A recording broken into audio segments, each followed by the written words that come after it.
आज गिरिराज और दुर्गा के घर में बहुत चहल पहल है। घर को अच्छी तरह से सजाया गया है। किचन में से अच्छे अच्छे खाने की खुशबू आ रही है। ऐसा इसलिए क्योंकि उनकी बेटी आभा और दामाद जी अहान शादी के बाद पहली बार घर पर आ रहे हैं। हिमांशी, बहू जल्दी से सारा काम कर लो। आभा और दामाद जी आने ही वाले हैं। कुशल बेटा, तुम सारा सामान तो ले आए हो ना? और काजू कतली लाए हो या भूल गए? दामाद जी को बहुत पसंद है। हिमांशी और कुशल एक दूसरे से बहुत प्यार करते हैं और अपने माता पिता की सारी बातें मानते हैं। लेकिन जब से कुशल की बहन आभा की शादी हुई है, मानो उसके माता पिता के लिए उनका दामाद ही सब कुछ है। आभा और अहान घर पर आते हैं। सब उनका स्वागत करते हैं। आभा और हिमांशी किचन में खड़ी होकर बातें करती हैं।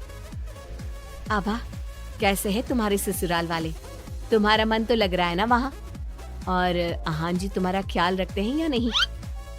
पता नहीं भाभी, कभी तो लगता है कि ठीक है, कभी तो लगता है कहाँ फंस गई। जैसे भैया आपकी मदद करते हैं, आपका ख्याल रखते हैं, अहान ऐसे बिल्कुल भी नहीं है। अरे इतना मत सोचो तुम। शुरू शुरू में थोड़ी दिक्कत आती है, लेकिन बाद में सब ठीक हो जाएगा। चलो बाहर चलते हैं। हिमांशी और आभा चाय नाश्ता लेकर बाहर आए। सब लोग आपस में बात करने लगे, लेकिन अहान बहुत घमंडी तरीके से बोलता है। आपका घर तो बहुत बड़ा है ससुर जी। आपका और कुशल का बिजनेस भी बहुत अच्छा चल रहा है, तो आप लोगों ने दहेज देने में इतनी कंजूसी क्यों की? अरे दामाद जी, कैसी बात कर रहे हो? आपके परिवार ने जिस जिस चीज की मांग की थी वो सब हमने आपको दिया है। अगर किसी चीज की फिर भी कमी रह गई है तो बता दीजिए। कुछ चीजें बिना मांगे भी तो दी जा सकती है ससुर जी।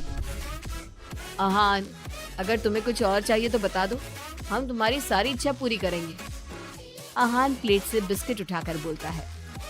मांगने से दिया तो क्या दिया, वैसे भी आप लोग मेरी डिमांड कभी पूरी नहीं कर पाओगे। आभा और अहान अपने घर चले गए। उनके जाने के बाद कुशल कहता है, मम्मी, हमने आभा की शादी गलत घर में तो नहीं कर दी? अहान और उसके घर वाले तो लालची लग रहे हैं। अरे चुप कर तू। दामाद ऐसे ही होते हैं, तेरी तरह नहीं कि तूने अपने ससुराल वालों से कुछ नहीं लिया और हर समय अपनी पत्नी से चिपका रहता है। ऑफिस से थका हारा आता है और अपनी पत्नी के साथ घर के कामों में मदद करता है। मम्मी, दहेज लेना तो गलत बात है ना? और हमारे पास किस चीज की कमी है? मैं अगर हिमांशी का घर के काम में हाथ बटाता हूँ तो वो भी मेरा ऑफिस का बहुत सारा काम करती है। इसमें बुरा क्या है? पति पत्नी को एक दूसरे की मदद करनी चाहिए। बेटा, किसी चीज की कमी तो अहान के घर पर भी नहीं है, लेकिन फिर भी हमने उसे दहेज दिया ना। ना केवल दहेज दिया बल्कि उनकी जो भी डिमांड थी वो सारी पूरी की। और उसने क्या किया? आपके और मम्मी के सामने ताने सुनाकर चला गया। आप दोनों को इससे दुख होगा। अहान ने इसका बिल्कुल ख्याल नहीं किया। बेचारी आभा का तो चेहरा देखने लायक था। कितनी शर्मिंदा हो रही थी वो अपने पति की बातों से।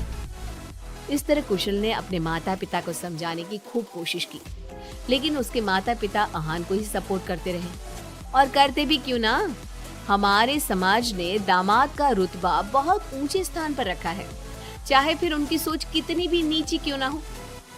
इसी तरह से कई दिन बीत गए और एक दिन आभा अपने घर पर रोती हुई आई। अरे आभा, तुम रो क्यों रही हो?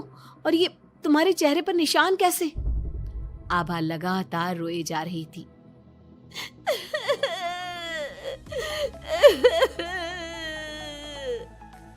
अरे बता मेरी बच्ची, क्या हुआ है तुझे? मत रो इस तरह, मेरा तो दिल बैठा जा रहा है। क्या हुआ है बेटा?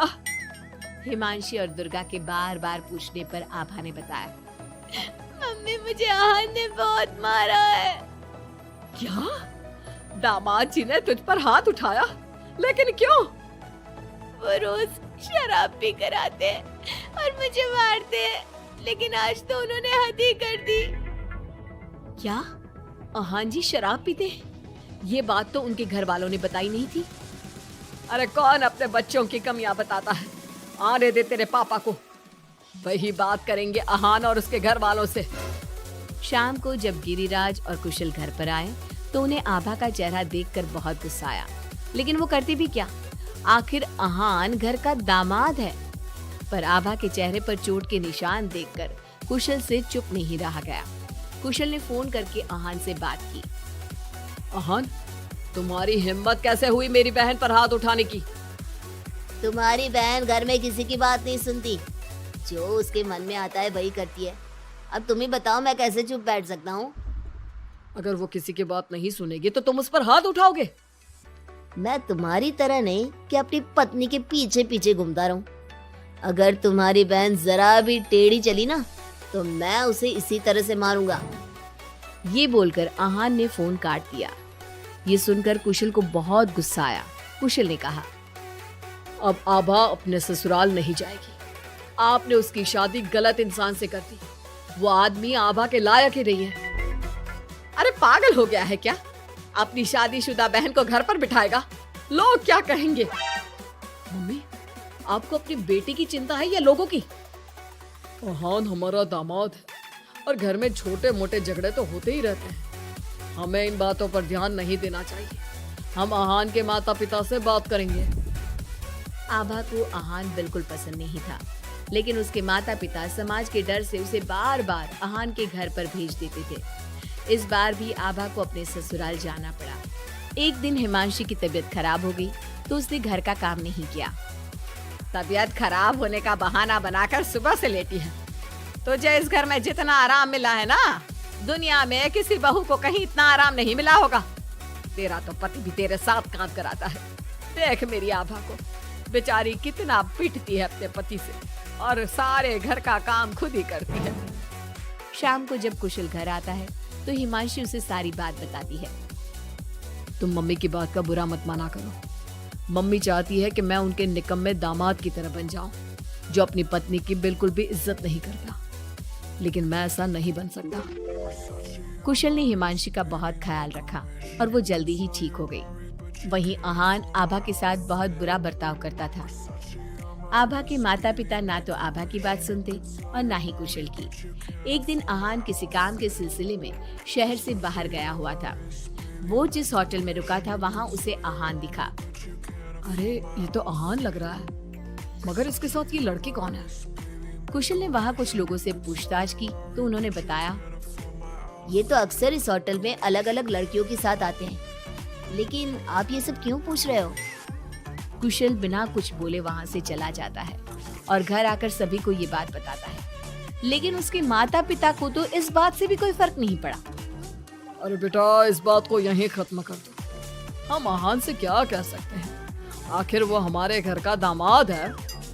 बेटा देख, ये बात ना आभा को मत बताना, नहीं तो उसे बहुत बुरा लगेगा। आप दोनों किस मिट्टी के बने हैं? दामाद दामाद कहकर आपने उसे सर पर चढ़ा दिया। मैं आपकी बहू के साथ अच्छा बर्ताव करता हूँ तो आप मुझे झोरू का गुलाम कहते हैं। और आहान आपकी बेटी को जानवर की तरह पीटता है, आप तब भी उससे बात करने की हिम्मत नहीं करते। आप लोग बेटे और दामाद में इतना फर्क क्यों करते हो? बेटा, दामाद को तो सर का ताज समझा जाता है, हमेशा से ऐसा ही चलता आया है।